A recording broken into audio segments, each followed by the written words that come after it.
Күйеуіңмен 25 жыл бірге тұрып, оның әр қадамын жатқа білетініңе сенімді болсаңшы. Ал бір күні өмірінің түгелдей өтірік болғанын білсең, қайтер едің? Осындай тағдырлы оқиғаларды ұнатсаңыз, арнаға тіркеліп, лайк басуды ұмытпаңыз. Толғанай 49 жаста еді. Сырт көзге оның өмірі көп адам қызығатындай болатын. Күйеуі Сәкен екеуі 25 жыл бұрын шаңырақ көтерген. 3 қыз тәрбиелеп өсірді. 2 қызы әлде қашан тұрмысқа шығып немере сүйгізген.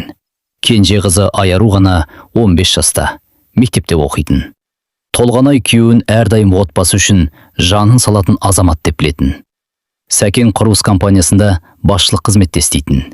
Үйге кеш келсе де жұмысынан көретін. Іс сапарға жиі шықса да сенетін. Бір күні күздің салқын кешінде Сәкен жұмыстан келіп, костюмін шешіп, жатын бөлмедегі орындыққа іліп қойды. Ертең таңертең ерте кетемін. Костюмімді химиялық тазалауға беріп жіберсемші, деді ол. Жарайды, деп күлімсіреді Толғанай. Келесі күні таңертең ол күйеуінің қалталарын тексеріп жатқан. Әдеттегідей түбіртектер мен ұсақ қағаздарды алып тастамақ болды. Сол кезде қолына кішкентай ғана ақ түсті чек ілікті.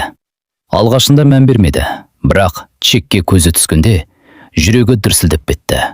Онда зергерлік дүкеннің атауы жазылған еді. Ал төменгі жағында алтын сақина 780 мың теңге. Толғанайдың жүзіне еріксіз күлкі үйірілді. Ой пырмай, маған сыйлық дайындап жүрген екен ғой, деп сыбырлады. Соңғы кездері туған күні де жақындап келе жатқан. Ол чекті қайта-қайта оқып шықты. Тіпті көз алдына сақинаның қандай екенін елестетіп те үлгерді. Сол күннен бастап жүрегінде тәтті күтудің оты жанды. Бірақ туған күні өтті. Сақина келмеді. Мерейтой өтті. Сақина келмеді. Жаңа жыл келді. Сақина тағы жоқ. Толғанай бастапқыда мән бермеуге тырысты. Бірақ бірнеше ай өткен соң күмәндана бастады. Әлде тапсырыс кешігіп жатқан шығар. Әлде жасырып қойған болар. Әлде басқа бір себеп бар ма? Бір күні кешкі ас үстінде ол жай ғана сұрақ қойды. Сәкен, соңғы кезде жұмысын көбейіп кетті ғой. Сәкен басын көтерместен, «Иә, жаңа жоба басталды», деді. «Бұрын мұнша іс сапарға шықпайтын едің». Ақша болмай келмейді, Толғанай. Әйел үнсіз қалды. Бірақ сол түні алғаш рет күйеуінің сөзіне сенбей жатты. Келесі аптада Сәкен тағы да 2 күндік іс сапарға кеткенін айтты. Толғанай әдеттегідей шығарып салды. Алайда көлік бұрылып кеткен соң, оның жүрегінде түсініксіз бір сезім қалды. Сол күні кешке ол қызы Аярумен шай ішіп отырғанда байқамай, «Әкең соңғы кезде өзгеріп кеткен сияқты ма?» деп сұрады. Қызы таңырқап қарады. «Жоқ қой, мама. Телефоным бұрынғыдан қатты қорғайды ғой. Қазір бәрі солай емес пе?» Толғанай жауап бермеді. Бірақ сол түні ұйықтай алмады. Таңға жуық төсектен тұрып, ас үйге шықты. Терезеге қарап ұзақ тұрды. Шындық кейде адам ойлағаннан да ауыр болады. Ал сіз күйеуіміздің 25 жыл бойы жасырған құпиясын көтере алар ма едіңіз? Осындай тағдырлы оқиғаларды ұнатсаңыз, арнама тіркеліп, лайк басып, пікір қалдыруды ұмытпаңыз. Бұл оқиға сізді соңына дейін таңғалдырады. Толғанайдың қолдары дірілдеп тұрды. Телефондағы көлік қосымшасын бұрын ешқашан ашып көрмеген еді. Сәкен бірнеше жыл бұрын қауіпсіздік үшін орнатқан болатын. Экрандағы соңғы маршруттарға көз түсті. Сәкен айтқан құрылыс нысандарының мекенжайлары тұр. Бірақ бір мекенжай қайта-қайта қайталаныпты. Аптасына 2-3 рет, кейде кешкісін, кейде демалыс күндері. Толғанай картадағы нүктені үлкейтіп қарады. Бұл қала шетіндегі жаңа тұрғын үй кешені екен. «Мұнда не істейді?» деп күбірледі ол. Келесі бірнеше күн бойы үндемеді, бірақ іштей бақылауын жалғастырды. Сәкен бұрынғыдай үйге кеш келетін, телефонын қасына қойып ұйықтайтын, тіпті жуынатын бөлмеге де бірге алып кіретін болды. Бір күні кешке телефонға хабарлама келді. Экран бір сәтке жанып қалды. Толғанай еріксіз қарап үлгерді. Хабарламада тек «Қашан келесің?» деген сөз ғана көрінді. Жіберушінің аты сақталмаған. Сәкен хабарламаны лезде өшіріп тастады. «Кім екен?» деп сұрады Толғанай. «Жұмыстан», қысқа жауап. Бұрын мұндай емес еді. Сол түні толғанай көзіле алмады. Кеудесін ауыр бір сезім қысып бара жатты. Бір аптадан кейін Сәкен тағы да: «Ертең қонайыққа жиналысқа барам, кеш келем» деді. Толғанай басын изеді, бірақ бұл жолы басқа шешім қабылдады. Таңертең Сәкен кеткен соң 1 сағат күтіп отырды. Сосын такси шақырды. Көңілі алай-дүлей. Жүрегі атша-тулап барады. GPS-тегі мекен-жайды жүргізушіге көрсетті. Жарты сағаттан кейін олар қала шетіндегі әдемі тұрғын үй кешеніне келді. Толғанай көліктен түспей күтіп отырды. Бір кезде таныс көлік кіріп келді. Сәкеннің көлігі. Толғанайдың тынысы тарылып кетті. Сәкен көліктен түсіп, подъезге қарай беттеді. Сосын күтпеген жағдай болды. Подъезден шамамен 35 жастағы келіншек шықты. Қасында 7-8 жасар қыз бала бар. Қыз бала Сәкенді көрген бойда қуанып жүгіріп келді. «Әке!» Толғанайдың жүрегі тоқтап қалғандай болды. Сәкен қызды көтеріп алып маңдайынан сүйді. Артынша әйелге де күлімсіреп қарады. Олар кәдімгі отбасы сияқты көрінді. Бірнеше секундтың ішінде Толғанайдың 25 жылдық өмірі күл талқан болды. Көзінен жас парлап кетті.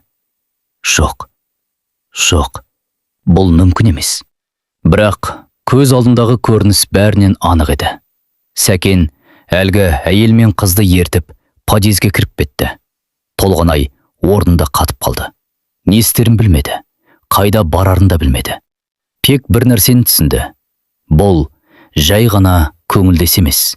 Бұл толыққанды екінші отбасы еді. Толғанай таксидің ішінде отырып қалды. Көз алдындағы көрініске әлі де сене алар емес. Жүрегі ауырып, демі тарылып бара жатты. Сәкен жаңа ғана әлгі қызды құшағына алып, маңдайынан сүйді. Бірақ ең қорқыныштысы бұл емес еді. Толғанай 1 сағаттай сол маңнан кетпей отырды. Ақыры подъезден адамдар шыға бастады. Бір кезде бірінші қабаттағы терезеден әлгі пәтер анық көрінді. Перде жартылай ашық екен. Толғанай еріксіз сол жаққа қарады. Сол сәтте оның денесі мұздақ кетті. Ас үстелінің жанында Сәкен отыр. Қарсысында әлгі әйел. Ал олардың жанында тағы 2 ұл бала отыр екен. Бірі бойшаң, ұзын жібіт. Екіншісі мектеп жасындағы бала. Сәкен екеуі бірдеңеге күліп сөйлесіп отыр. Нағыз отбасы сияқты. Нағыз әке сияқты. Толғанайдың көзінен жас тоқтаусыз ақты. 25 жыл бойы бірге тұрған күйеуі бөтен бір үйде дәл осылай өмір сүріп жүргеніне сене алмады. Кешке қарай ол үйіне әрең жетті. Сәкен болса ештеңе болмағандай тінде келді. «Шаршадым, жиналсыз-ақ болды» деді. Толғанай үндемеді. Алғаш рет оның көзіне тіке қарай алмады. Өйткені енді бұл адамның кім екенін білмейтіндей еді. Келесі күндері ол шындықты толық білуге бел буды. Бір таныс арқылы әлгі әйел туралы мәлімет жинай бастады. Бір аптадан кейін алған ақпарат оны одан сайын есеңгіретіп жіберді. Әйелдің аты Жансая екен. 40 жас шамасында. Сәкенмен 18 жыл бірге тұрып келе жатқан көрінеді. Толғанай қолындағы қағаздарды қайта-қайта оқып шықты. 18 жыл. Демек, олардың қарым-қатынасы кенже қызы Айару дүниеге келерден де бұрын басталған. Ал балалары? Үлкен ұлы Нұрдәулет, 17 жаста. Келесі ұлы Әлихан, 11 жаста. Кішкентай қызы Аяла, 3 жаста. Толғанайдың қолындағы қағаз жерге түсіп кетті. 17 жас. Яғни Сәкен 2 отбасының арасында 17 жылдан бері өмір сүріп келген. Бір үйде Толғанай мен 3 қызы, екінші үйде Жансая мен 3 баласы. 2 жерде де өзін отағасы ретінде көрсеткен. 2 жерде де әке болған. 2 жерде де күйеу болған. Толғанай төсегіне отырып қалды. Көз алдынан өткен жылдар тізбектеліп өте бастады. Сәкеннің аяқ астынан шыққан іс сапарлары, түнгі қоңыраулар, жаңа жылдағы жоғалып кетулері, туған күндердегі кешігулері.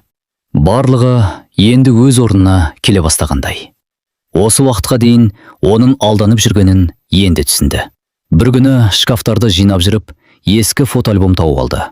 Қыздарының бала кездегі суреттерін қарап отырып, тағы да жылады. Өйткені дәл сол жылдары Сәкен басқа жақта, тағы бір отбасының балаларының әкесі болып жүрген. Толғанай үшін ең ауыр соққы әл алда еді. Бірнеше күннен кейін танысы оған тағы бір ақпарат әкелді. Сәкен әлгі пәтерді бірнеше жыл бұрын Жансаяның атына рәсімдеп қойған екен. Тек пәтер ғана емес, көлікте, банктегі бірнеше есеп шотта, тіпті жақында сатып алынған қымбат алтын сақинада. Сол чек табылған сақина Толғанайға емес, Жансаяға арналған болып шықты. Толғанай ештеңе болмағандай өмір сүре бастады. Кем дегенде сырт көзге солай көрінді. Сәкен бұрынғыдай таңертең жұмысқа кетеді, кешке үйге келеді. Кейде теледидар көреді, кейде қызымен әңгімелеседі. Тіпті кейде Толғанайға әзіл айтып, күліп те қояды. Ал Толғанай болса, оның бетіне қарап отырып, ішінен мың рет жылап отыратын. Күйеуінің әр сөзі енді жүрегіне ине болып қадалатын. Өйткені ол енді шындықты білетін. Бірақ Сәкен оның ештеңеден хабарсыз екеніне сенімдеді. Толғанай алғашқы күндері бәрін айтып салғысы келді. Айқайлағысы келді, жылағысы келді. Тіпті үйден қуып шыққысы да келді. Бірақ өзін тоқтатты. 25 жылдық өмір бір күнде қиратылмауы керек деп ойлады. Оған бәрін түсіну үшін уақыт қажет болды. Түндері ұйықтай алмайтын болды. Сәкен жанында қорылап жатқанда Толғанай төбеге қарап таң атқызатын. Кейде жастығы су болып қалатын. Бірақ таңертең қайтадан күлімсіреп жүретін. Кенже қызы ештеңе байқамасын деді. Айару соңғы кезде анасын жиі бақылап жүрді. Мама, ауырып жүрсіз бе? Жоқ қызым, бұрынғыдай күлмей қалдыңыз. Толғанай қызын құшақтап алды. Шаршаған шығармын. Қызы сенгендей болды, бірақ ананың жүрегіндегі дауылды ешкім білмейтін. Бір күні кешке Сәкен ас ішіп отырып, келесі аптада 2 күнге Астанаға барам деді. Толғанай оның жүзіне қарады. Енді өтірікті бірден танитын болған. Сәкен көзін тайдырып әкетті. Жақсы деді ғана. Сол түні Толғанай ас үйде жалғыз отырып көп ойланды. Өмірінің 25 жылы көз алдынан өтті. Сәкен екеуінің алғашқы танысуы, студенттік шақтары, алғашқы жалдамалы пәтерлері, туған қыздары, қиындықтары, қуаныштары. Осының бәрі шын болды ма? Әлде ол тек өзі ғана сеніп жүрген ертегі ме еді? Ең ауыр соққы Сәкеннің тек апасыздық емес еді. Ең ауыр соққы оның 18 жыл бойы өтірік айтып келгені. Күн сайын, ай сайын, жыл сайын. Толғанай өзін бұрынғыдай әйел емес, алданған адам сияқты сезіне бастады. Бір күні базарға барып келе жатқанда жүрегі қысылып, бас айналып кетті. Орындыққа отырып қалды. Қасында тұрған әйел су әкеліп берді. Жақсысыз ба? Иә, бірақ жақсы емес еді. Ішіндегі қайғы денсаулығына әсер ете бастаған. Үйге келген соң дәрігерге жазылды. Тексерулерден өтті. Дәрігер ұзақ қарап отырып, соңғы кезде қатты күйзелісте жүрсіз бе? Деп сұрады. Толғанай үнсіз қалды. Көзінен жас шығып кетті. Дәрігер бәрін түсінгендей басын изеді. Өзіңізді күтіңіз. Әйтпесе жүйкеңіз де, жүрегіңіз де шыдамайды. Сол күні кешке үйге келгенде Сәкен тағы да телефонмен біреумен сөйлесіп тұр екен. Толғанай байқамаған болып өтті. Бірақ бұл жолы басқа нәрсе естіді. Сәкен күліп сөйлеп тұрды. Дауысы жұмсақ, мейірімді. Толғанай бұрын бұл дауысты тек өзіне арналған деп ойлайтын. Ал қазір оның басқа бір әйелге арналғанын түсінді. Сол түні ол жуынатын бөлмеге кіріп алып, есікті ішінен жауып қойды. Айнаға ұзақ қарады. Бетіне әжім түскен, шағына ақ кірген. Толғанай сол күннен бастап бұрынғыдан да сабырлы болып кетті. Тіпті Сәкен де байқап қалды. Бір түрлі болып жүрсің ғой соңғы кезде. Шаршадым. Денсаулығың дұрыс па? Дұрыс. Қысқа жауап. Бұрын болса Толғанай бәрін айтып отыратын. Енді сөйлескісі келмейтін. Өйткені қарсысында отырған адамның кім екенін өзі де түсінбей қалған. Бір күні Сәкен жұмыста болған кезде Толғанай оның құжаттарын қарап шықты. Бұрын ешқашан мұндай жасамаған. Бірақ енді шындықты соңына дейін білгісі келді. Үйдегі сейфтің кілтін қайда сақтайтынын жақсы білетін. Сейфті ашып, құжаттарды ақтара бастады. Басында ештеңе таппады. Бірақ ең төменгі жағында жатқан бір папка назарын аударды. Папканың ішінде бірнеше банк құжаттары бар екен. Толғанай оқып отырып, жүрегі тоқтап қала жаздады. Сәкен бірнеше жылдан бері ай сайын үлкен сомада ақша аударып отырған. Бір ғана емес, бірнеше есепшотқа. Ал ақша алушының аты жөні Жансая болатын. Толғанай орындыққа жайлап отырып қалды. Бұл жай ғана көмектесу емес еді. Бұл толық қамтамасыз ету болатын. Тіпті кейбір айларда жансаяға аударылған ақша өз үйінің шығынынан да көп екен. Одан әрі қарай ақтара түсті. Көп замай тағы бір құжат шықты. Бұл жолы сақтандыру қағаз еді. Толғанайдың қолы қалтырап кетті. Өйткені онда мұрагер ретінде өзінің емес, Жансаяның аты жазылып тұрды. Жансая. Сосын үлкен ұлы Нұрдәулет. Сосын Әлихан. Толғанай көзін жұмып алды. Жүрегі қатты ауырып кетті. 25 жыл бірге тұрған әйелдің аты жоқ. 3 қызының аты жоқ. Толғанай ұзақ уақыт экранға қарап отырды. Сосын баяу ғана телефонды орнына қойды. Өйткені оның жүрегін тілген нәрсе басқа еді. Сәкен 3 балам деп жазған. Ал Толғанайдан туған 3 қыз ше. Олар кім болғаны? Олардың әкесі кім болғаны? Сол түні Толғанай таң атқанша көз ілмеді. Ал таңертең күтпеген жерден үлкен қызы Әсел телефон шалды. Дауысынан бірден бір нәрсе болғаны байқалды. Мама, бүгін сізбен маңызды сөйлесуім керек. Үлкен қызы Әселмен сөйлескеннен кейін Толғанай бұрынғыдан да көп ойлана бастады. Қызы анасының дауысынан бір нәрсе дұрыс емес екенін сезген. Мама, сіз өмір бойы біз үшін өмір сүрдіңіз. Өзіңіз үшін бір нәрсе істедіңіз бе? Осы сөз Толғанайдың санасында қалып қойды. Шынында да өзі үшін не істеді? Жас кезінде педагогикалық институтты үздік бітірген, мұғалім болуды армандаған.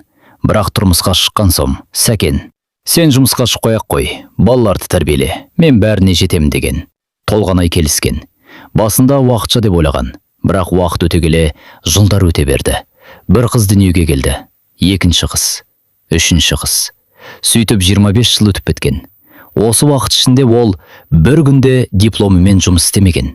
Бүкіл өмірін күйеуі мен балаларына арнаған. Ал қазір артына қараса, өзінің атына ештеңе жоқ. Үй Сәкеннің атында, көліктер Сәкеннің атында, бизнестер Сәкеннің атында, банктегі ақшалар да Сәкеннің бақылауында. Ал өзі ше, кек үй шаруасындағы әйел. Осы ойлардан кейін Толғанай басқа адамға айнала бастады. Жылауды қойды. Есесіне ойлануды бастады. Бір күні кешкі ас үстінде ол әңгімені жайлап бастады. Сәкен, мен саған бір нәрсе айтқым келеді. Айта бер. Айаруда ет жетіп қалды. Қазір өзіме көлік керек сияқты. Сәкен таңырқап барады. Көлік? Иә, өзімнің көлігім болсын. Үйде көлік жетеді ғой. Ол сенің көлігің. Сәкен үндемей қалды. Толғанай алғаш рет осылай сөйлеп отыр еді. Қалай ойлайсың? Маған да бір көлік алып беруге болады ма? Сәкен біраз ойланып қалды. Қазір ақша басқа жобаларда жүр. Сонда да ойланып көр. Сол түні Сәкен ерекше мазасыз көрінді. Ал Толғанай оның жүзін бақылап отырды. Ішінен Жансаяға пәтер аласың, көлік аласың, сақин аласың. Ал 25 жыл бірге тұрған әйеліңе көлік алуға келгенде ойланып қаласың, деп ойлады. Бірақ сыр білдірмеді. Бірнеше күннен кейін әңгімені тағы қозғады. Бұл жолы басқа тақырыпта. Сәкен, бір нәрсе сұрайыншы? Иә? Осы үй тек сенің атында ғой? Иә? Неге? Сатып алғанда солай рәсімделген. 25 жыл бірге тұрып келеміз. Менің де үлесім бар шығар. Сәкен бірден жауап бере алмады. Не айтқың келіп тұр? Ештеңе, жай ғана ой. Мысалы, үйді екеуміздің атымызға рәсімдесек болады ғой. Сәкен қасықты жайлап қойды. Алғаш рет оның көзінде қобалжу пайда болды. Бұған неге қызығып кеттің кенеттен? Қызықпаймын, болашақты ойлаймын. Саған біреу бірдеңе айтып жүр ме? Жоқ. Толғанай сабырмен жауап берді. Бірақ ішінен күйеуінің әр реакциясын бақылап отырды. Сол кештен кейін Сәкен мазасызданып кетті. Бірнеше рет бір нәрсе болып қалды ма? Деп сұрады. Толғанай тек күлімсірейтін. Жоқ. Алайда ол енді бұрынғы аңғал әйел емес еді. Өмір бойы күйеуінің айтқанымен жүрген әйел алғаш рет өз болашағын ойлай бастаған болатын. Ал бірнеше күннен кейін ол одан да үлкен қадам жасауға шешім қабылдады. Сәкеннің барлық мүлкі туралы толық ақпарат жинауды бастамақ еді. Соңғы күндері Сәкен өзін біртүрлі ұстай бастады. Бұрын Толғанайдың ештеңеге араласпайтынына үйреніп қалған еді. Үйдің құжаты қайда екенін сұрамайтын, банкте қанша ақша барын сұрамайтын, кімге не рәсімделгенін сұрамайтын. Ал қазір сұрай бастады. Бұл Сәкенге ұнамады, бірақ Толғанай бәрін сабырмен істеп жүрді. Бір күні кешке шай ішіп отырғанда, Сәкен, біздің үй қанша тұрады қазір? Деп сұрады. Неге? Жай қызықтым. Шамамен 100 миллиондай шығар. Толғанай басын изеді. Ішінен ғана ауыр күрсінді. Осы үйде оның 25 жылы өтті. 3 қызын өсірді. Немерелерін қарсы алды. Бірақ заң жүзінде үйдің иесі өзі емес. Сол түні ол ұзақ ойланып жатты. Егер ертең Сәкен кетіп қалса ше? Егер бәрін екінші отбасына жазып қойса ше? Егер өзі қартайғанда жалғыз қалса ше?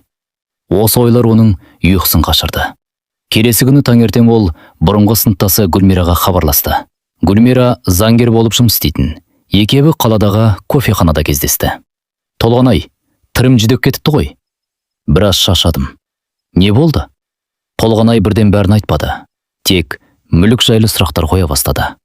Егер әйел үйде отырып бала тәрбиелесе, оның үйге құқығы бар ма? Әрине бар. Үй күйеуінің атына рәсімделсе ше? Неке кезінде алынған болса, ортақ мүлік болып есептеледі. Толғанай үндемей қалды. Оның жүрегіне кішкене болса да үміт кіргендей болды. Гүлмира оған таңырқап қарады. Неге сұрап отырсың? Жай ғана. Бірақ заңгер әйел оның көзінен бір нәрсе болғанын байқап отырды. Үйге қайтып келе жатқанда Толғанай бұрынғыдай қорқып отырған жоқ еді. Керісінше, алғаш рет өзін жинай бастағандай болды. Сол күні кешке Сәкен үйге көтеріңкі көңілмен келді. Ертең 2 күнге Шымкентке кетемін. Толғанай оның көзіне қарады. Тағы өтірік. Тағы сол баяғы сылтау. Бірақ бұл жолы оның ішін қызғаныш емес, салқын есеп билеп тұрды. Жақсы жол болсын, деді ғана. Түнде Сәкен ұйықтап қалған соң, Толғанай тағы да құжаттарды қарады. Бұл жолы бұрын байқамаған бір нәрсеге көзі түсті. Сейфтегі папкалардың арасында бірнеше жер телімінің құжаттар жатыр екен. 1 емес, 2 емес, 4. Толғанай таңғалып қалды. Сәкен оған бұл туралы ешқашан айтпаған. Құжаттарды мұқият оқи бастады. Бір жер телімі қала маңында орналасқан. Екіншісі демалыс аймағында. Үшіншісі жаңа салынып жатқан ауданнан алынған. Ал 4-ші құжатты көргенде Толғанайдың жүрегі шым ете қалды. Өйткені меншік иесі ретінде Сәкен емес, Жансая көрсетілген еді. Толғанай ұзақ уақыт қағазға қарап отырды. Демек Сәкен тек пәтер ғана емес, жер де алып берген. Болашақтарында ойластырған. Осы кезде Толғанайдың бойындағы соңғы үміттердің бірі де сөніп бара жатты. Бірақ дәл сол сәтте ол өзіне бір вәде берді. Енді жыламайды. Соңғы уақытта Толғанайдың басындағы ең ауыр нәрсе апасыздық емес еді. Оны күндіз-түні мазалаған сұрақтар болатын. Түнде ұйықтай алмайтын. Таңға дейін бір жағына аунап жататын. Сәкен қасында ұйықтап жатады. Ал Толғанай төбеге қарап ойлана береді. Егер Жансаяны қатты сүйсе, неге менімен ажыраспады? Неге 2 отбасыны қатар алып жүрді? Мені де сүйді ме? Әлде балалар үшін ғана қалды ма? Әлде әкемнен қорықты ма? Соңғы сұрақ жиі есіне түсетін. Толғанайдың әкесі Еркінбек өмір бойы прокуратура саласында жұмыс істеген. Облысқа белгілі прокурор болған. Мінезі қатал, турашыл, әділетсіздікке төзбейтін адам еді. Сәкен жас кезінде қайынатасынан қатты именетін. Тіпті үйге келгенде өзін жинақ ұстап отыратын. Еркінбек кейде күйеу баласына «Отбасы деген аманат. Әйелдің көз жасымен ойнама», деп айтып қоятын. Ол кезде Толғанай бұл сөздерге мән бермейтін. Ал қазір сол сөздер құлағында қайта-қайта жаңғырып тұрды. 1 жыл бұрын әкесі қайтыс болған. Сәкен жебілеу кезінде қатты жылаған. Бүкіл туыстар оның қайғырып жүргенін көрген. Бірақ енді Толғанай күмәндана бастады. Әкем тірі болғанда бұл құпияны аша алмас еді ме? Содан қорықты ма? Әлде мүлде басқа себеп бар ма?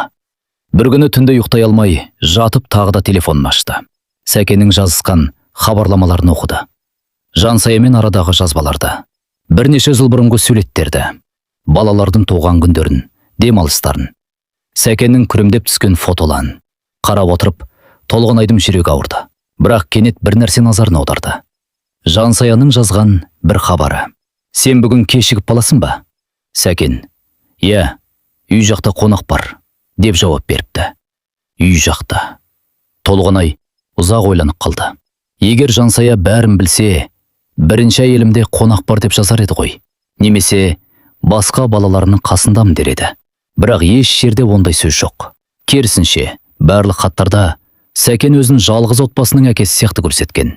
Осыдан кейін Толғанайдың көкейінде жаңа сұрақ пайда болды. Мүмкін Жансая да алданып жүрген шығар. Мүмкін ол да Сәкенді тек өз күйеуім деп ойлайтын шығар. Бұл ой кергенде Толғанай алғаш рет Жансаяға деген ашуын аздап жоғалтқандай болды. Өйткені әйелдің өзі де құрбан болуы мүмкін еді. Бірақ бұл тек болжам ғана. Нақтысын білу керек. Сол түні Толғанай шешім қабылдады. Ол Жансаяны өз көзімен көріп қана қоймайды. Онымен сөйлеседі. Бірақ әзірге өзін таныстырмайды. Алдымен шындықты анықтайды. Жансая оның бар екенін біле ме жоқ па? Осы сұрақтың жауабы Толғанайдың алдағы тағдырын шешетін еді. Ал арада 3 күн өткенде Талдыр оған күтпеген мүмкіндік берді. Сәкен кезекті іс-сапарға кеткен күні. Толғанай Жансаяны жалғыз өзі сауда орталығында көріп қалды. Сол күні Толғанай сауда орталығына әдейі барған жоқ. Кенже қызы айаруға киім қарап жүрген. Бірінші қабаттағы дүкендердің жанынан өтіп бара жатқанда, кенет жүрегі зу ете қалды. Алдында Жансая тұр еді. Қасында кішкентай қызы Аяла. Қыз қолына балмұздақ ұстап алып, мәз болып күліп жүр. Толғанай еріксіз тоқтап қалды. 18 жылдан бері оның отбасын бөліскен әйел дәл алдында тұр. Жансаяны алғаш рет жақыннан көріп тұр. Күткенде емес екен. Әдемі болғанымен, ерекше сұлу емес. Қарапайым ғана әйел. Шамамен 40 жаста. Көз қарасында шаршау бар. Бетінде өмірден ізі байқалады. Толғанай ішінен: осымен бе? Осымен менің 25 жылдық өмірімді бөліскен бе? Деп ойлады. Бірақ ашу сезімі келген жоқ. Керісінше, қызық. Бір аяушылық пайда болды. Жансая балаларды күніне кірді. Толғанайды артынан байқатпай кірді. Сол кезде күтпеген жағдай болды. Аяланың қолындағы ойыншық жерге түсіп кетті. Толғанай еңкейіп алып берді. Мә, құлыным. Рахмет апай, деді қыз күліп. Сол сәтте Жансая бұрылып барады. Рахмет сізге. Оқасы жоқ. Екі әйел алғаш рет бір-бірінің көзіне қарады. Жансая Толғанайды танымайды. Ал Толғанай бұл әйел туралы соңғы бірнеше айда күнде ойлаған. Бірнеше секунд үнсіздік орнады. Сосын Жансая күлімсіреді. Қызыңыз бар ма? 3 қызым бар. Менің де балаларым бар. 3 ме? Иә, 2 ұл, 1 қыз. Жансая мақтанышпен айтып тұр. Толғанайдың жүрегі шым етті, бірақ сыр бермеді. Бақытты екенсіз. Жансая күрсініп қойды. Бақытты шығармын. Осы сөз Толғанайдың құлағына бір түрлі естілді. Бақытты шығармын. Неге болай айтты? Олар дүкеннен бірге шығып қалды. Сосын жақын маңдағы кофеханаға отырды. Барлығы аяқ астынан болды. Толғанай өзі де бұлай боларын күтпеген. Әңгіме қарапайым тақырыптардан басталды. Балалар, үй, өмір. Біраздан кейін Жансая өзі ашыла бастады. Күйеуіміз не істейді? Құрылыс саласында. Жансаяның көзі жайнап кетті. Менің күйеуім де сол салада. Толғанай үндемеді. Жұмысы өте көп, үйде аз болады. Кейде апталап сапарда жүреді. Толғанайдың жүрегі тағы шым ете қалды. Сәкеннің өтіріктері екі жақта да бірдей екен. Қиын шығар. Иә, бірақ не істейсің? Сосын Жансая кенет күлімсіреп: дегенмен балалар үшін бәріне шыдайсың ғой. Толғанай оның жүзіне қарап қалды. Ол шын сөйлеп отыр. Шынайы сеніп отыр. Күйеуіне сеніп отыр. Осы кезде Толғанай бәрін түсінді. Жансая ештеңе білмейді. Мүлде білмейді. Ол өзін Сәкеннің жалғыз әйел деп ойлайды. Ол Толғанайдың бар екенін білмейді. 3 қыздың бар екенін білмейді. 25 жылдық отбасының бар екенін білмейді. Толғанайдың бойымен суық тоқ жүргендей болды. Демек, 18 жыл бойы Сәкен 2 әйелді де алдап білген. 2 әйелді, 2 үйді, 6 баланы, 2 түрлі өмірді бір мезетте. Жансая сағатына қарап орнынан тұрды. Күйеуім келіп қалады, баруым керек. Толғанай үнсіз басын изеді. Ол кімнің келетінін жақсы білетін. Жансая кетіп бара жатқанда кенет бұрылды. Сіз өте жақсы адам сияқтысыз. Бүгін танысқаныма қуаныштымын. Толғанай күлімсіреуге тырысты. Мен де. Жансая кішкентай қызын жетектеп кетіп қалды. Ал Толғанай орнында ұзақ отырып қалды. Көзінен жас баяу сырғып түсті. Өйткені осы сәтте ол ең ауыр шындықты түсінді. Жансая оның жауы емес еді. Екеуінде алдап жүрген бір адам бар еді. Сол адам бүгін кешке тағы да үйіне келіп, жұмыстан шаршадым деп өтірік айтатын еді. Сол күні үйге қайтып келе жатқанда Толғанайдың ойында бір ғана нәрсе болды. Шындықты айту, барлығын айту, Жансаяға қоңырау шалып. Мен Сәкеннің заңда елімін. Біз 25 жылдан бері бірге тұрамыз. 3 қызымыз бар, деп айтқысы келді. Телефонын бірнеше рет қолына алды, бірнеше рет қайта қойды. Жансаяның жүзін есіне түсірді. Оның көзқарасын, балалар туралы мақтанышпен сөйлегенін, Сәкенге деген сенімін. Сол сенімді бір ғана сөйлеммен күл талқан етуге болатын еді. Бірақ Толғанай асықпады. Себебі оның ішінде тағы бір күмән болды. Мүмкін Жансая сенбейтін шығар. Мүмкін Сәкен бәрін өтіріктеп шығаратын шығар. Мүмкін балалардың көзінше үлкен жанжал басталатын шығар. Жоқ, ол бәрін дәлелмен көрсеткісі келді. Бірнеше күн өткен соң Толғанай Жансаяға хабарласты. Жансая оның өмірін сақтап қойған екен. Сәлеметсіз бе? Сәлеметсіз бе, Жансая? Қалайсыз? Жақсы, сіз ше? Бірнеше минут жай әңгімелесті. Сосын Толғанай күтпеген ұсыныс айтты.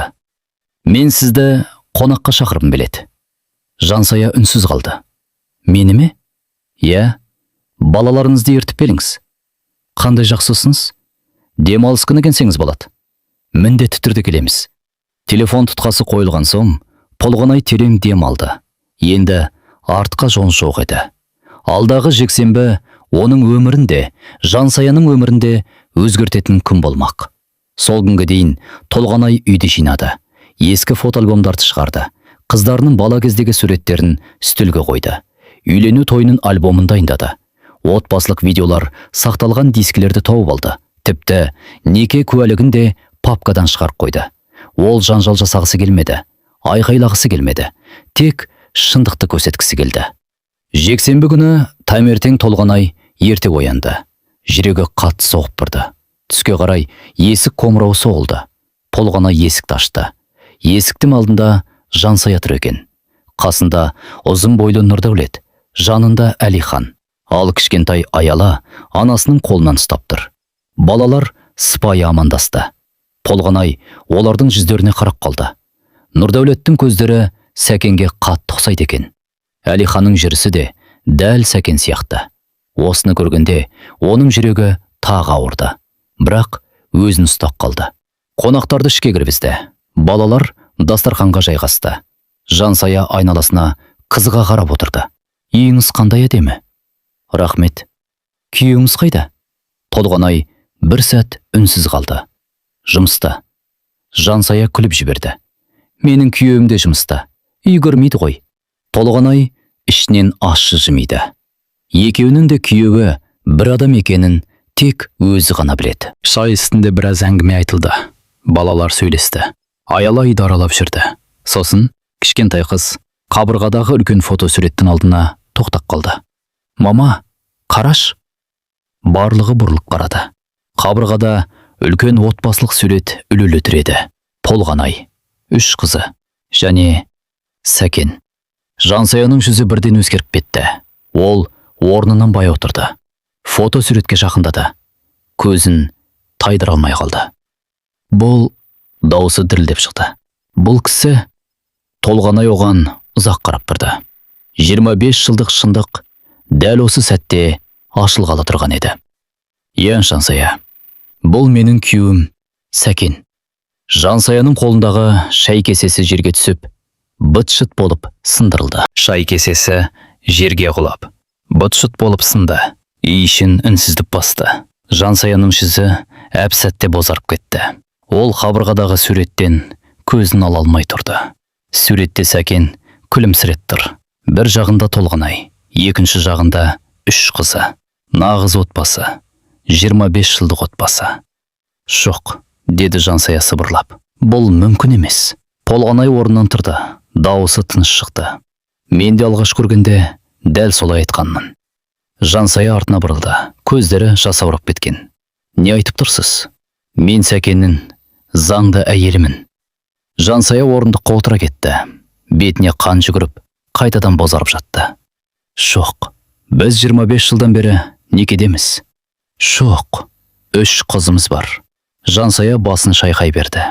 Сіз өтірік айтып тұрсыз. Қалаймын десеңіз, дәлел көрсетемін. Толғанай үстел үстіндегі папканы алып келді. Неке куәлігін шығарды.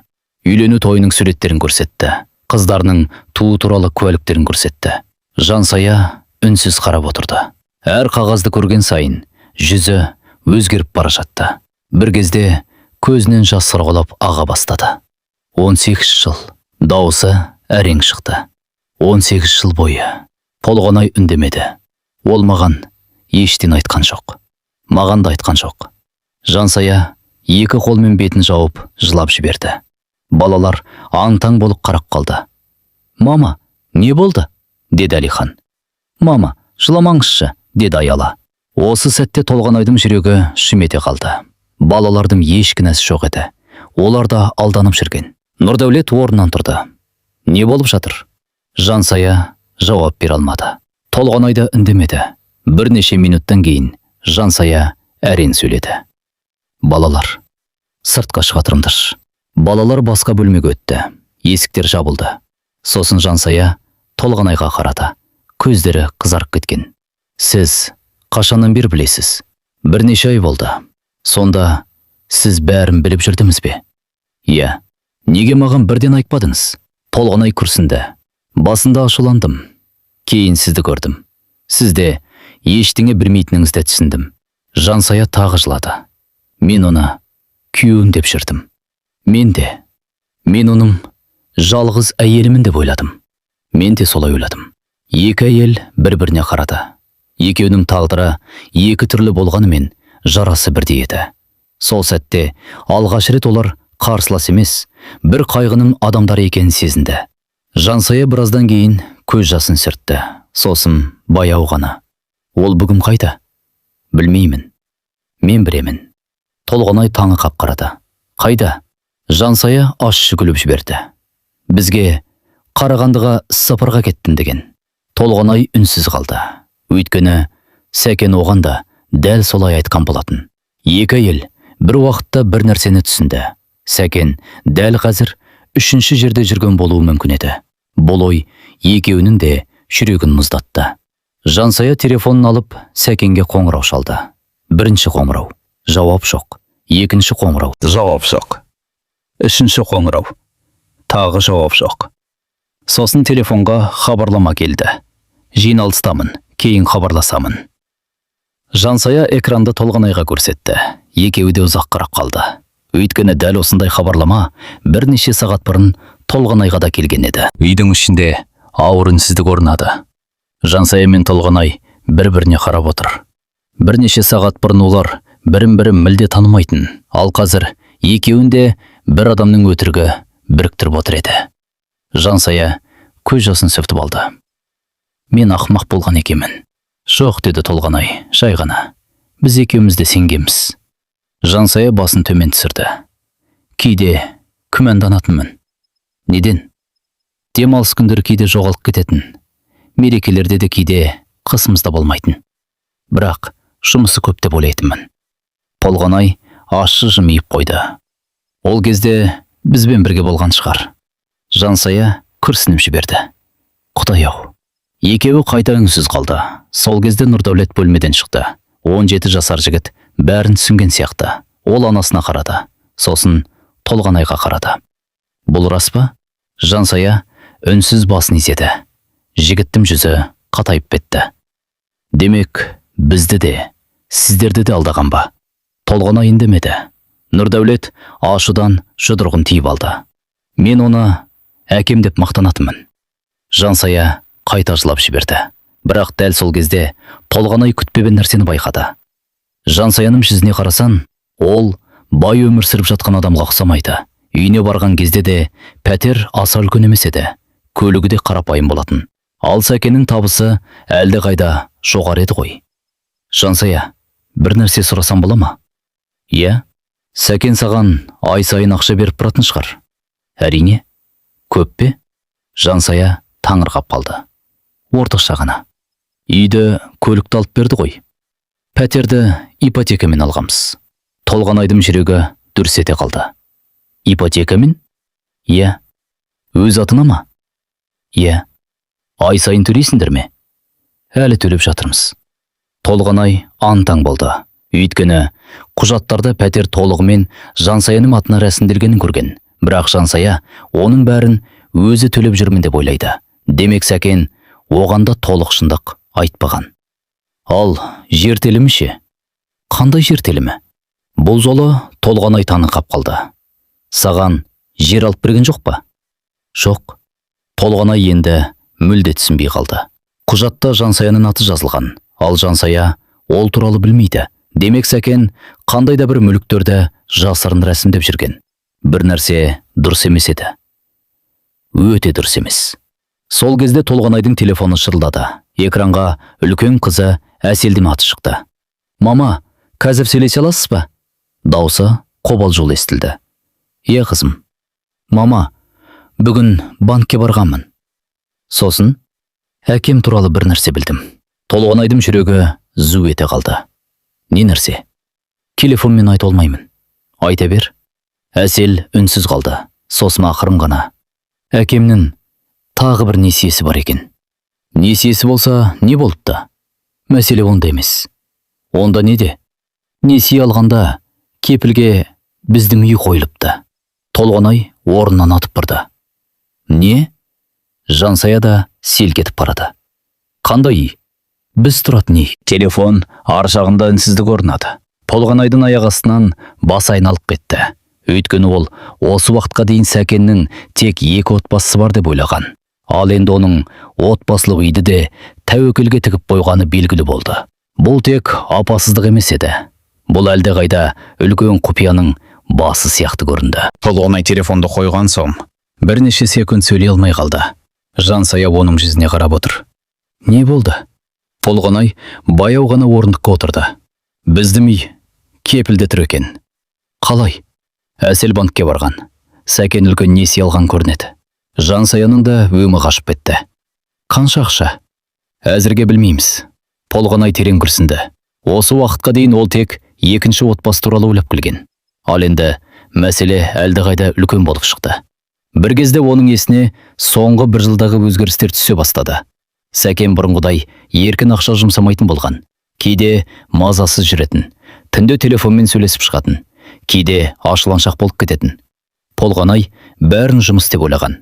Енді бәрі басқаша көріне бастады. Сол күні кешке қарай Жансая балаларын ертіп қайтып кетті.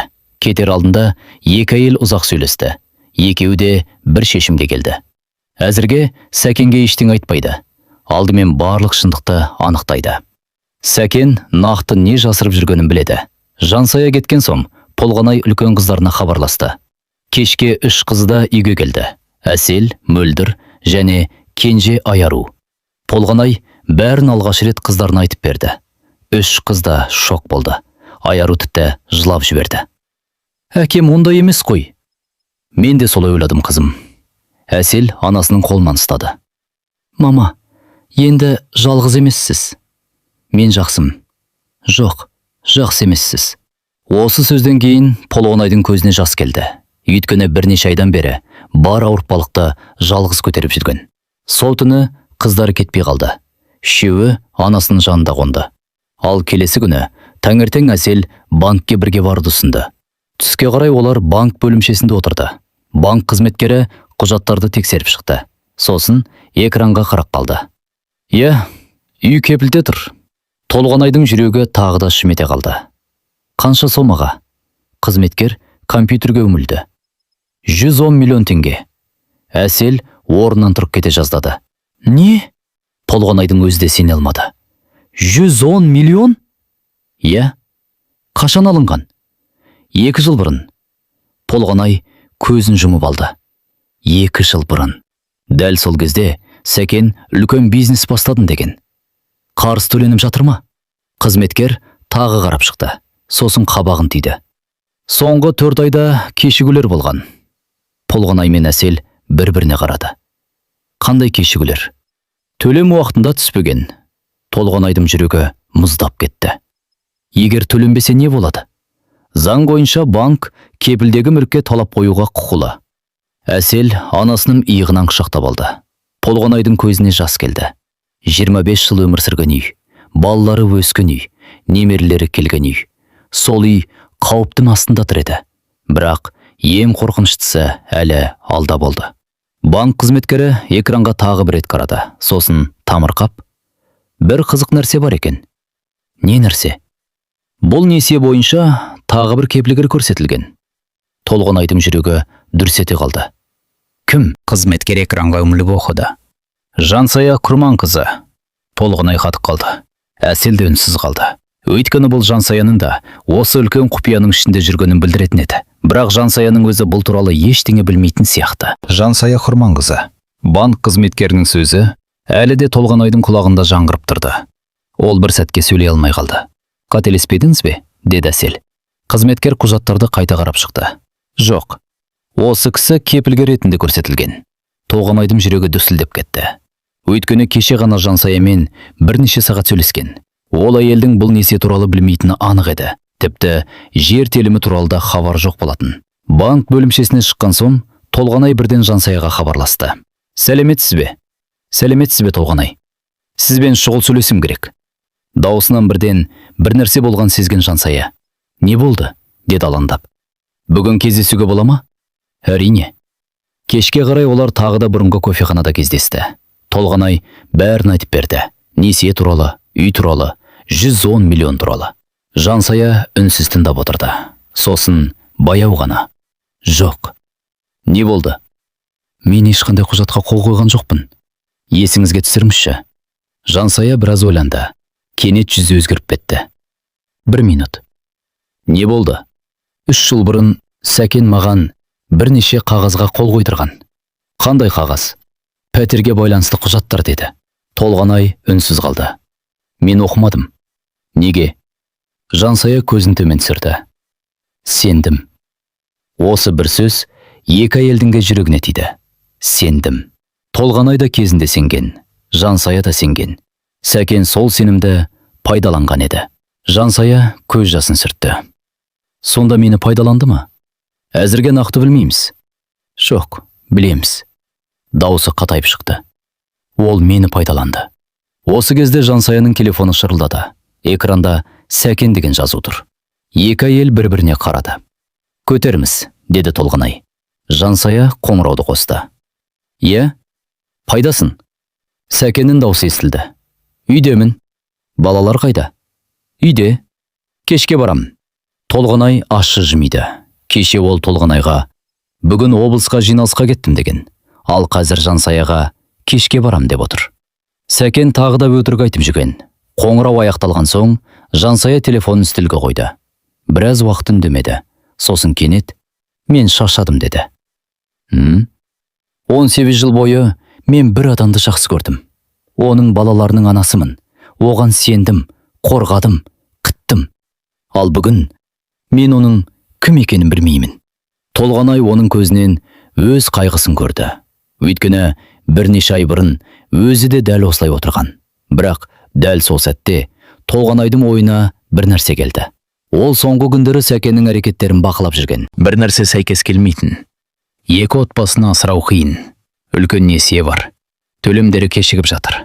Бірақ Сәкен бұрынғыдай қымбат көлікпен жүреді. Қымбат мейрамханаларға барады. Ақша мәселесі бар адамға ұқсамайды. Жансая, мен бір нәрседен қорқып отырмын. Неден? Мүмкін біз білмейтін тағы бір құпия бар шығар. Жансая үнсіз қалды. Қандай құпия? Толғанай терең дем алды. Мүмкін мәселе тек екі отбасыда емес шығар. Дәл сол кезде Әселден хабарлама келді. Мама, мен әкемнің компаниясы туралы мәлімет таптым. Жағдай өте қиын. Толғанайдың жүрегі тағы бір жамандықты сезгендей шым ете қалды. Әсел жіберген құжаттарды Толғанай сол түні мұқият қарап шықты. Қасында Жансая отыр. Екеуінің де қолында шай, бірақ еш қайсысы ішіп отырған жоқ. Экрандағы мәліметтерді оқыған сайын екеуінің де өңі өзгеріп бара жатты. Сәкеннің компаниясы соңғы 2 жылда үлкен шығынға ұшыраған екен. Бірнеше құрылыс жобасы тоқтап қалған, сот істері болған, салық қарыздары жиналған. Бірнеше инвестор ақшасын талап етіп жатқан. Толғанай үнсіз отырды. Ол өмір бойы Сәкенді табысты кәсіпкер деп білген. Сөйтсе, компаниясы баяғыда-ақ құлдырай бастапты. Бірақ ең қорқыныштысы әлі алда еді. Әсел тағы бір файл жіберді. «Мама, мынаған қараңызшы». Толғанай файлды ашты. Сол кезде екеуі де бірден қап қалды. Құжатта бірнеше мүліктің тізімі көрсетілген. Бірінші үй, екінші пәтер, жер телімдері, көліктер. Барлығы әртүрлі адамдардың атына рәсімделген. Бір бөлігі Толғанай білетін мүліктер, бір бөлігі Жансая білетін мүліктер. Ал кейбіреулерін екеуі де алғаш көріп отыр. Сәкен соңғы жылдары мүліктерін бөліп басқа адамдардың атына өткізіп жүрген екен. Неге? Жауабы келесі құжатта тұрды. Сот орындаушыларының талаптары, қарыз өндіру туралы хаттар, қаржы ұйымдарының ескертулері, компания банкрот болуға жақын қалған. Сәкен 2 отбасын ғана емес, қаржылық күйреуді де жасырып жүрген. Ол бәрінен бұрын өз беделін сақтап қалуға тырысқан. Толғанай терең күрсінді. Демек Сақина, үйлер, көліктер. Жансая басын изеді. Бақыттың белгісі емес екен, қорқыныштың белгісі екен. Екеуі ұзақ үнсіз отырды. Содан кейін Жансая күтпеген сөз айтты. «Қашып жүре бермесін». Толғанай оған қарады. «Не істейміз?» «Күтеміз». «Қайда?» «Сенің үйінде». Толғанай алғаш рет күлімсіреп қойды. «Екеуміз бе?» «Екеуміз». Ертеңгі күні олар бәрін дайындады. Қыздар да білді. Әсел мен Мөлдір балаларды алып кетуге келісті. Айару ғана анасының жанында қалды. Кешкі сағат 7. Сәкен әдеттегідей хабарлама жіберді. «Кешігіп қаламын». Толғанай қысқа ғана жауап қайтарды. «Жарайды». Сағат 8. Сағат 9. Ақыры аулада таныс көлік тоқтады. Терезеден қарап тұрған Толғанайдың жүрегі дүрсілдей бастады. Жансая да орнынан тұрды. Екеуі бір-біріне қарады. 18 жыл бойы бірін-бірі білмеген екі әйел. Енді бір майдандас сияқты. Есік ашылды. Сәкен ішке кірді. Қолындағы кілтін үстелге қойып жатып. «Толғанай, мен келдім», деп дауыстады. Сосын басын көтерді. Және қатып қалды. Қонақ бөлмеде Толғанай отыр. Оның жанында Жансая отыр. Екеуі де үнсіз. Сәкеннің өңі әп-сәтте қашып бітті. Қолындағы сөмкесі жерге түсіп бітті.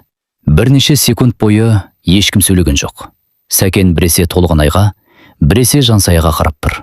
Көзінде қорқыныш алғаш рет анық көрінді. Ал Толғанай орнынан баяу тұрды. «Кел, Сәкен, отыр. Біз сені күтіп отырмыз». Сәкен есіктің жанында қатып қалды. Алдында екі әйел отыр. Бірі 25 жыл бірге тұрған жары. Бірі 18 жыл бірге өмір сүрген әйелі. Екеуі де бәрін біліп отыр. Қашатын жер жоқ, өтірік айтатын мүмкіндік жоқ. Сәкен баяу келіп орындыққа отырды. Бетінен қан қашқан, қолдары дірілдеп тұр. Алғаш болып Жансая сөйледі. «Неге?» Сәкен үнсіз қалды. «Мен сенің жалғыз әйелімін деп ойладым. Неге алдадым?» Тағы үнсіздік. Толғанайда көзін айырмай қарап отыр. «Маған да жауап бер. 25 жыл өтірік өмір сүрдің бе?» Сәкен екі қолмен басын ұстап алды. Бірнеше минут үнсіз отырды. Сосын ауыр күрсінді. Басында бұлай болмайтын еді. «Сонда қалай болатын еді?» деді Жансая. Сәкен терезеге қарап сөйледі. «Мен Жансаямен танысқанда ажырасам деп ойладым». Толғанайдың жүрегі шым етті. «Ме дедім?» «Иә». «Сонда ажырасқың келген бе?» «Bir кезде, иә». Үйдің іші тып-тыныш болып кетті. Сәкен сөзін жалғастырды. «Ол кезде бизнес жаңа басталып жатқан. Ақша аз, күйзеліс көп болды. Үйге келсем үнемі шаршау, балалар кішкентай, жауапкершілік көп». «Ал біз кінәлі болдық па?» деді Толғанай. «Жоқ». «Онда неге?» Сәкен көзін жұмды. «Жансаяны кездестірдім. Жас еді, көңілдеді. Мен өзімді қайтадан жас жігіт сияқты сезіндім». Жансая көзінен жас ағып отыр. «Сонда ойыншық болғаным ба?» «Жоқ». «Онда кім болдым?» Сәкен жауап бере алмады. Біраздан кейін ғана сөзін жалғады. «Басында бәрін тоқтатамын дедім. Бірақ Жансая жүкті болып қалды. Нұрдәулет дүниеге келді. Сол кезде бәрі күрделеніп кетті. Толғанай үнсіз тыңдап отыр. Неге бізге айтпадым? Қорықтым. Кіммен? Сәкен біраз үнсіз қалды. Сосын ақырын ғана. Әкеңнен. Толғанай селк ете қалды. Әкемнен бе? Иә. Әкеммен қорықтың да, менен қорқпадың ба? Сәкен төмен қарады. Әкең бәрін біліп қойса, мені құртып жіберетін еді. Бұл сөз Толғанайға ауыр тиді. Бірақ ол әңгімені бөлмеді. Кейін жылдар өте берді. Бір бала болды, екінші бала болды. Сосын бәрін айту одан сайын қиын болды. Мен екі үйдің арасында қалып қойдым. Жоқ, деді Жансая. Сен қалып қойған жоқсың. Сен таңдау жасадың. Күн сайын 18 жыл бойы. Бұл екеуінің айырмашылығы үлкен. Сәкен үнсіз қалды. Өйткені бұл шындық еді. Бір рет емес, екі рет емес. 18 жыл бойы саналы түрде өтірік айтқан. Толғанай баяу ғана сұрады. Бізді жақсы көрдің бе? Сәкеннің көзіне жас келді. Иә. Екеумізді де ме? Иә. Сонда қалай? Өзім де білмеймін. Мен сендерді жоғалтқым келмеді. Балаларымды жоғалтқым келмеді. Бәрін бірге ұстап қалам деп ойладым. Жансая ащы күліп жіберді. Ұстап қалдың ба? Сәкен үндемеді. Екі әйелдің өмірін күттім. 6 баланың өмірін шатастырдым. Өзімді ғана ойладым. Үйдің ішін ауыр үнсіздік басты. Бір кезде Толғанай орнынан тұрды. Ол бірнеше ай бойы осы сәтті күткен. Бірақ қазір ашу жоқ еді. Тек шаршау ғана қалған. Сәкен. Иә, енді бірінші рет шындықпен өмір сүретін уақыт келді. Сәкен басын көтерді. Не істейсіңдер? Толғанай мен Жансая бір-біріне қарады. Екеуі де дәл қазір жауап бермеді. Өйткені алда оларды одан да қиын шешім күтіп тұрған еді. Сәкеннің тағдырын емес, өздерінің болашағын шешетін таңдау күтіп тұрды. Үйдің ішінде ауыр тыныштық орнады. Сәкен басын төмен салып отыр. Жансая үнсіз. Толғанай болса, өмірінде алғаш рет қорықпай сөйлегелі тұрғанын сезді. 25 жыл бойы ішіне жинаған сөздер бар еді. Ол жайлап орнынан тұрды. Сәкен, мен саған бір сұрақ қойайыншы. Қой. Сен Жансаяны кездестіргенде мен неше жас дедім? 31-лерде. 3 қыздың анасы едім ғой. Иә, әлі жас едім ғой. Иә. Толғанай күліп жіберді. Бірақ ол күлкіде қуаныш жоқ еді. Мен мұғалім едім ғой. Дипломым бар еді. Армандарым бар еді. Мектепте жұмыс істегім келетін. Балалар оқытқым келетін. Есінде ме? Сәкен үндемеді. Әрине есінде. Сен маған не дедің? Айт. Үйде отыр дедім. Тағы не дедің? Балаларды тәрбиеле дедім. Толғанай басын изеді. Иә, сен жұмыс істеме дедің. Сен ақша табудың қажеті жоқ дедің. Сенің міндетің үй дедің. Сенің міндетің балалар дедің. Мен сендім. Өйткені сен күйеуім едің. Өйткені саған сенетінмін. Толғанайдың көзіне жас келді. Бірақ ол сүрткен жоқ. Қазір 50-ге келіп қалдым. Менің өз көлігім жоқ. Өз табысым жоқ. Өз кәсібім жоқ. Тіпті өз атыма үйде жоқ. Сәкен үндемей отыр. Толғанайдың әр сөзі жүрегіне қадалып жатқанын сезіп отыр. Егер сен ертең кетіп қалсаң, мен қайтемін деп бір рет ойладың ба? Толғанай, жоқ, тыңда. Мен саған өмірімді бердім, жастығымды бердім, армандарымды бердім. Сен не бердің? Үй ме? Ол да сенің атыңда. Көлік пе? Ол да сенің атыңда. Ақша ма? Ол да сенің бақылауында. Мен кіммін сонда? Осы үйдегі қызметші ғана болдым ба? Сәкен көзін көтере алмады. Ал Толғанайдың дауысы барған сайын сенімді шыға бастады. Ең ауыры не екенін білесің бе? Мен сенің екінші отбасың бар екенін білгенім емес. Менің ең ауыр түсінгенім, сен менің тәуелсіз болғанымды қаламағансың. Сен менің саған тәуелді болғанымды қалағансың. Үйде отырғанымды қалағансың. Өзімнен басқа тірегім болмағанын қалағансың. Сол кезде Жансая да сөзге араласты. Мен де жұмыс істемедім. Толғанай оған қарады. Не? Мен де. Сәкен маған да балаларға қара деді. Мен де үйде отырдым. Толғанай мен Жансая бір-біріне қарап қалды. Екеуінің тағдыры тағы бір жерден ұқсап шыққан еді. Жансая көз жасын сүртіп алды. Мен де бухгалтер болатынмын. 3-ші баладан кейін жұмысқа шыққым келген. Бірақ Сәкен балаларға ана керек деді. Мен де сендім. Толғанай баяу ғана басын шайқады. Енді бәрі анық бола бастады. Сәкен екі әйелге де бірдей өмір құрған. Екеуін де өзіне тәуелді еткен. Екеуінің де мансабын тоқтатқан. Сол түні ешкім ұйықтай алмады. Толғанай да, Жансая да, Сәкен де. Зондар бой жиналған өтірік бір кеште ашылып қалған еді. Таңға жақын Толғанай бір шешімге келді. Ол Сәкеннің шын мәнінде кім екенін соңына дейін білгісі келді. Ол әлі де болса, мүмкін бізді таңдауға мәжбүр болған шығар. Мүмкін балалар үшін жүрген шығар.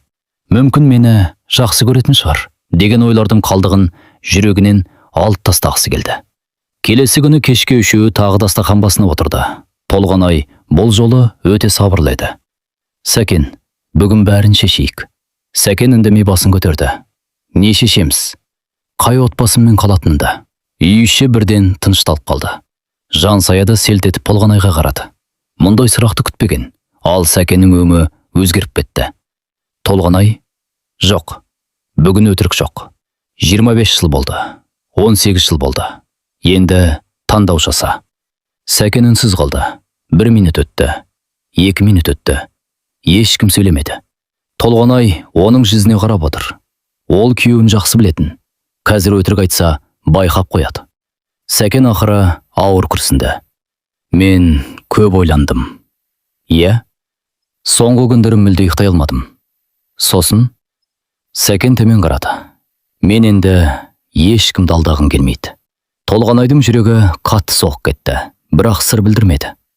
Жалғастыр. Сәкен орнынан тұрып терезе алдына барды. Сыртқа ұзақ қарап тұрды. Сосын жай ғана. Мен Жансаяны жақсы көрем. Үйдің іші тып-тыныш болып қалды. Толғанайдың жүрегі бір сәтке тоқтап қалғандай болды. Сәкен Толғанайға аң-таң болып қарап отырды. Ол айқай күтті, жылауды күтті, тіпті қарғыс айтуды күтті. Бірақ Толғанайдың жүзінде бұрын соңды болмаған сабыр бар еді. 25 жыл бойы алғаш рет ол Сәкеннен ештеңе күтпейтін. Сондықтан да қорықпайтын. Рахмет деді тағы да Толғанай. Мен түсінбедім. Мен де көп нәрсені түсінбедім, Сәкен. 25 жыл бойы түсінбедім. Енді түсіндім. Сәкен үндемеді. Толғанай жайлап үстел үстіндегі папканы алды. Ішінен құжаттарды шығарды. Үйдің құжаттары, несие қағаздары, жер телімдері туралы мәліметтер, банк анықтамалары. Барлығы рет-ретімен жиналып тұр. Сен кеткен соң мен қалай өмір сүреді деп ойладым. Толғанай, жоқ, тыңда. Сен өз таңдауымды жасадың. Енді мен де өз таңдауымды жасаймын. Сәкен оның көзінен бұрын көрмеген сенімділікті байқап отырды. Бұл бұрынғы Толғанай емес еді. Мен жұмысқа шығамын. Қазір ме? Иә, қазір. Елуге таяқ қалдым ғой. Толғанай күліп жіберді. Міне, мәселе де сонда. Сен маған өмір бойы кеш екенін айттың. Жұмысқа шығуға кеш. Өз бизнесімді бастауға кеш. Өзім үшін өмір сүруге кеш. Ал енді мен түсіндім. Ешқашан кеш емес екен. Жансая үнсіз тыңдап отыр. Оның да көзінде ой пайда болған. Толғанай сөзін жалғастырды. Мен мұғаліммін. Дипломым бар. Тәжірибем бар. Қыздарымды тәрбиеледім. Немерелерімді бағып жүрмін. Менің өмірім аяқталған жоқ. Жаңа басталады. Сәкен басын төмен сүрді. Өйткені бұл сөздердің бәрі шындық еді. Бір кезде Жансая да сөйледі. Мен де жұмысқа шығамын. Барлығы оған қарады. Мен бухгалтермін. Қанша жыл үйде отырдым. Енді жетеді. Толғанай оған қарап жымиды. Алғаш рет екеуі бір-бірін шын түсінгендей болды. Бұрын екеуі де Сәкеннің айналасында өмір сүрген. Енді өз өмірлері туралы ойлана бастаған. Сәкен ауыр күрсінді. Мен бәрін түзеткім біледі. Толғанай басын шайқады. Кей нәрсе түзелмейді. Кешірім сұраймын. Кешіремін, бірақ ұмытпаймын. Сәкен көзін жұмып алды. Бұл сөз кез келген айқайдан ауыр естілді. Бір кезде Толғанай орнынан тұрды. Ертең адвокатқа барамын. Не үшін? Мүліктерді заң бойынша бөлу үшін. Сәкен үндемеді. Өйткені бұған қарсы айтар уәжі жоқ еді. Үйде тағы тыныштық орнады. Сол кезде кенже қызы Айару бөлмеден шықты. Ол біраз уақыттан бері әңгіменің бір бөлігін естіп тұрған. Көздері қызарып кеткен. Әке, Сәкен селк етті. Иә қызым, сен шынымен кетесің бе? Сәкеннің тамағына бір нәрсе кептеліп қалғандай болды. Сәкен қызына қарады. Осы сәтте оның алдында алданған екі әйел емес, өз баласы тұр еді. 15 жыл бойы еркелетіп өсірген кенже қызы. Қызым, дауысы қарлығып шықты. Мен сенің әкең болып қала беремін. Айару көз жасын сүртті. Мен оны сұрап тұрған жоқпын. Сәкен жауап бере алмады. Өйткені қызының не сұрап тұрғанын жақсы түсінді. Мен үйден кетесің бе деп сұрап тұрмын. Сәкен көзін төмен түсірді. Иә қызым. Айару бұрылып кетіп қалды. Сәкен орнынан тұра жаздады. Бірақ толғанай тоқтатты. Барма? Неге? Қазір оған уақыт керек. Сәкен қайта отырды. Өмірінде бірінші рет өзін жеңілген адамдай сезінді. Бірнеше күннен кейін адвокатпен кездесулер басталды. Толғанай бұрынғыдай емес еді. Әр құжатты мұқият оқыды. Әр сұрақты нақты қойды. Әр шешімді ойланып қабылдады. Сәкен де қарсылық көрсеткен жоқ. Өйткені өзінің кінәсін түсініп тұрған. Заң бойынша алынған мүліктің бір бөлігі Толғанайға рәсімделді. Үйдің үлесі анықталды. Банктегі мәселелер реттеле бастады. Жансаяда заңгермен сөйлесті. Өзінің атына рәсімделген құжаттарды қайта қарап шықты. Көп нәрсені алғаш рет өзі оқыды. Бірнеше ай бұрын мұндай нәрсені елестете де алмайтын еді. Ал арада 6 ай өтті. Күз келді. Бір күні Толғанай мектептен шығып келе жатты. Иә, мектептен. Ол мұғалім болып жұмысқа орналасқан еді. Алғашқы кезде қорықты. Өзін кеш қалдым деп ойлады. Бірақ балалармен жұмыс істеген сайын бұрынғы армандары қайта оралды. Оқушылар оны жақсы көрді. Әріптестері сыйлады. Ең бастысы, ол өз еңбегімен ақша таба бастады. Сол күні мектептен шығып келе жатып, телефонына қарады. Қыздарынан хабарламалар келген. Немересінің суреті келген. Айару емтиханнан жақсы баға алыпты. Толғанай күлімсіреп қойды. Өмір жалғасып жатыр еді. Сол кеште үйге келгенде, аулада жаңа көлік тұрды. Өз көлігі. Өз атына рәсімделген. Оны көрген сайын Толғанайдың есіне бір нәрсе түсетін. Бұрын ол көлік сұрағанда өзін кінәлі сезінетін. Ал қазір ешкіммен рұқсат сұрамайды. Өйткені өз өмірінің иесі өз еді. Ал Сәкенше. Сәкен Жансаямен бірге қалды. Бірақ оның өмірде оңай болған жоқ. Компаниясының мәселелері ұзаққа созылды. Қарыздарын төледі. Көп нәрседен айырылды. Бірақ бұл жолы ешкімді алдамады. Жансаямен арадағы қарым-қатынасты да қайтадан сеніммен құруға тура келді. Ал Толғанай оған енді ренжімейтін. Өйткені бір күні ол өте маңызды нәрсені түсінді. Сәкен оны бақытсыз еткен жоқ. Ол тек шындықты кеш көрсеткен адам болды. Ал өзінің жаңа өмірін Толғанай өзі құрды. Бір күні кешке терезенің алдында шай ішіп отырып, әкесінің сөзін есіне алды. Қызым, адам өмірінде бәрін жоғалтуы мүмкін. Бірақ өзін жоғалтпау керек. Сол кезде Толғанай күлімсіреді. Өйткені ол күйеуінен айырылды. Жалған өмірден айырылды. 25 жылдық некеден айырылды. Бірақ ең маңыздысын қайта тапты. Өзін тапты. Жансаяның Сәкенді кешіріп, онымен бірге қалғаны дұрыс болды ма? Ал Толғанайдың ажырасып жаңа өмір бастап, өзін қайта тапқаны дұрыс шешім болды ма? Сіз болсаңыз, қай жолды таңдар едіңіз? Пікірге өз ойыңызды жазыңыздар. Әңгіме ұнаса, арнама тіркеліп, лайк басып, пікір қалдыруды ұмытпаңыздар. Сіздердің